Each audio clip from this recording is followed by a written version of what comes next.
السلام علیکم۔ ایک سوال ہے کہ کوئی درود شب جمعہ ہے، اس میں لکھا ہے کہ جو کوئی شخص جمعے کی شب یہ درود پڑھ کے سوتا ہے نا ایک بار، تو مرتے وقت اس کو نا آپ صلی اللہ علیہ وسلم کی زیارت نصیب ہوگی۔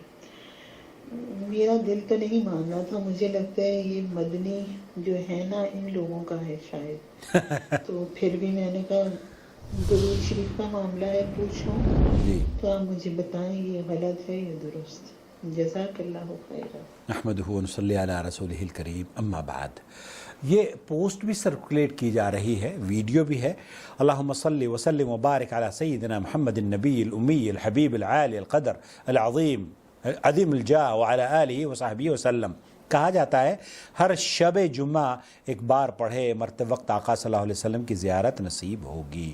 یہ ایک ویڈیو بھی ہے، آپ کو سنوانا چاہتا ہوں۔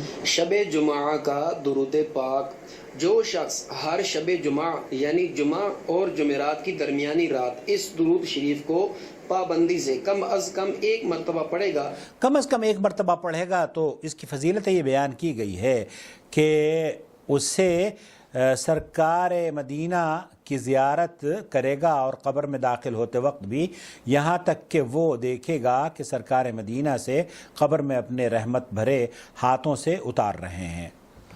اس طرح کی جو فضیلت بیان کی جا رہی ہے درود لیلۃ الخمیس یا شب جمعہ کے بارے میں، یہ کسی بھی قرآن اور حدیث سے ثابت نہیں ہے۔ البتہ جمعے کے دن کی فضیلت احادیث میں موجود ہے۔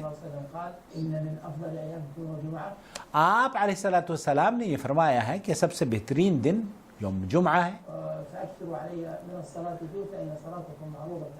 آپ علیہ السلام نے اس دن جمعے کے دن کثرت سے درود پڑھنے کی تلقین یا درود پڑھنے کی نصیحت ہمیں کی ہے، تو ہمیں جمعے کے دن درود پڑھنا چاہیے۔ اس کی فضیلت قرآن اور احادیث میں موجود ہے، لیکن یہ کہنا کہ لیلۃ الخمیس خمیس کے دن یا شب جمعہ کے شب ایک مرتبہ بھی اگر آپ نے اس درود کو پڑھ لیا تو قبر میں اللہ کے رسول صلی اللہ علیہ وسلم آپ کو اپنے دست مبارک سے قبر میں اتاریں گے اور آپ کو زیارت نصیب ہوگی، اور مرنے سے پہلے آپ خواب میں دیکھیں گے وغیرہ وغیرہ۔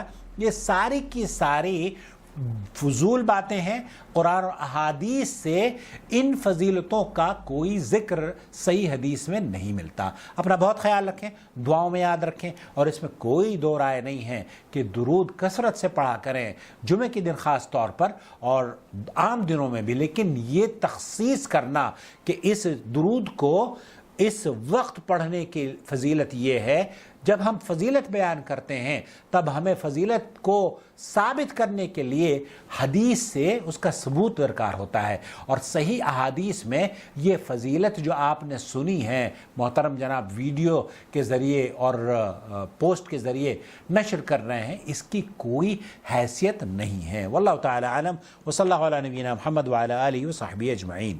اللہ ولی الذین آمنوا یخرجهم من الظلمات إلى النور والذین كفروا أولیاؤهم الطاغوت یخرجونهم من النور إلى الظلمات أولئك أصحاب النار هم فيها خالدون۔